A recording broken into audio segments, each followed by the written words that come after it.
big game out of Cam Newton. He's got 0 touchdowns and 5 picks in his last 2 starts. And now he's going to be without Hall of Famer Julian Edelman, sidelined after having a knee procedure. So here's Cam Newton on what's on the line on Sunday. Losing is not acceptable in this locker room, in this county, in this state, in this area, in this region. So Cameron Newton, you need to pick your expletive up. That's what I've learned. All right, Brandon, I got to ask, is Cam Newton playing for his job on Sunday?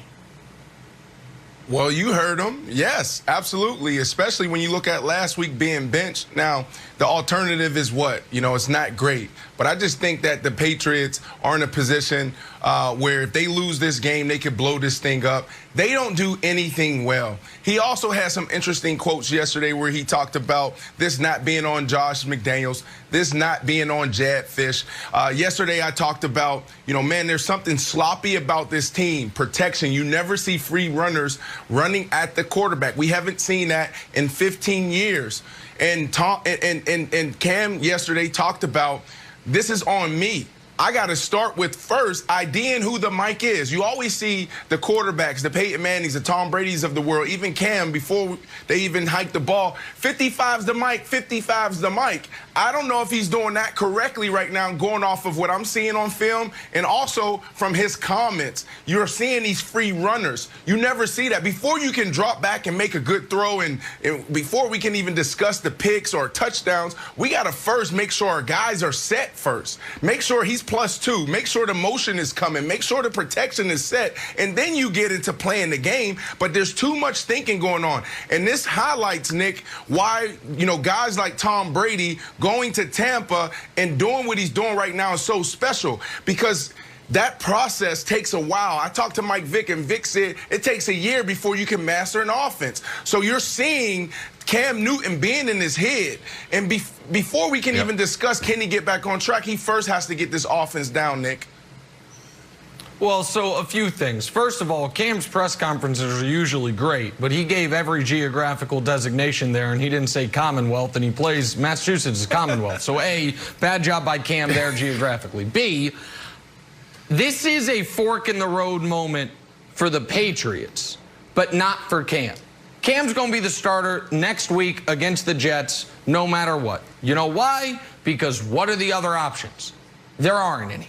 It's Brian Hoyer or it's Stidham. The last time those two guys were prominently involved in a game, Kevin Wildes petitioned the NFL for that game not to count. For a loss for his team or a win for my team, the quarterback play was so bad. He's basically called that game a win because they only lost by 16, given how bad the quarterback play was. Cam is going to be the quarterback for this team until they are mathematically eliminated.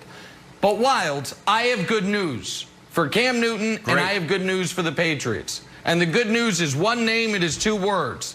That good news is Josh Allen. Because that's who you've got this weekend, and that's a great way to get back on track. Josh Allen, everyone's trendy MVP pick. I'm not naming names, Brandon Marshall, through a first month of the season. Since then, he's got 4 touchdowns. His team has 4 total touchdowns. He has 3 interceptions, and he looks a hell of a lot like he did in Wyoming when he couldn't even be first or second team all-conference. And so the Bills are struggling. The Patriots know the Bills are the team they have to get through in this division this year, and they beat them twice last year in very close, hard-fought games. And the Patriots also know they have the Jets coming up next. Meanwhile, the Bills have the Seahawks coming up next. So in my mind, there's a great opportunity for the Patriots to kind of erase how bad the last month has been with a good game against Buffalo. And I think that's exactly what we're going to see this week in Wildes. I think the Patriots win. Yeah, I'll give you one name, 2 words. Mother Nature is going to be a brutal day in Buffalo. super rainy with like 45 to 50 mile per hour wind gusts. So here's why I think that's good. Cam is in there, like you said, just thinking too much, looking around too much. I just want him to react. And if we don't have these huge plays because Mother Nature is blowing the ball all over the place, boom, let's just hand the ball off to Rex Burkhead, James White. Let's just get some yardage. No one's talking about it, Brandon. You said we don't do anything well.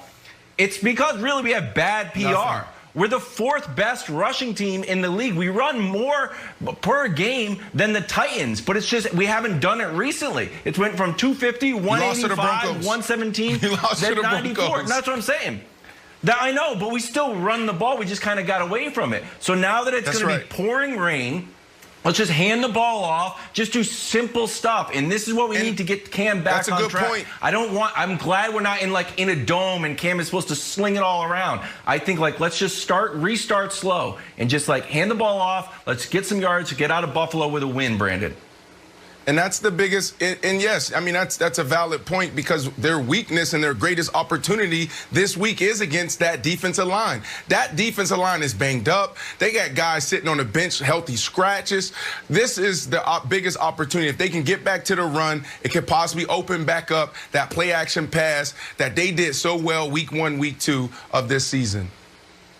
All right, well, earlier this week, remember we discussed the possibility of the Patriots trading Defensive Player of the Year, Stephon Gilmore. Now there's a report that says New England is actually open to trade talks on almost anyone before Tuesday's deadline. So, Brandon, should the Patriots just, I mean, for lack of a better term, clean house if they lose to the Bills Sunday and fall to 2-5? Yeah, absolutely. They don't do anything well. And the standard there in New England, you heard Cam talk about it, it's to win. And it's not just to win just regular season games. The standard is to win Super Bowls. You're not going to win a Super Bowl with this team. You have no chance. So the best thing that you can do right now is take advantage of this opportunity to rebuild. Go ahead, trade everybody, trade the house, even Hall of Famer Julian Edelman, so you can come back next year and have a better shot at it. And build around Cam? I don't know if Edelman right now would even fetch a conditional 7th rounder. So I don't know how much that helps you rebuild the house. But listen. Okay. The Patriots are going to win Sunday. They're going to be a game and a half out of first. And so they're not going to trade anybody. If I'm wrong and they lose, then I do think Stephon Gilmore is a guy you would shop. But Jenna, I don't, this report rings a little hollow to me because I think the Patriots are always listening to any offer because Belichick is very good about value and good about saying, if you want to overpay for something I have, I'll let you do it. So I think that you could have run this report at any trade deadline the last 20 years. He's always listening. Doesn't mean he's acting. All right, let's take a turn. Talk some Cleveland Browns now. Can Baker Mayfield get Cleveland a win without Odell? We'll break it down next. First things first, I know the answer, but you'll know it soon.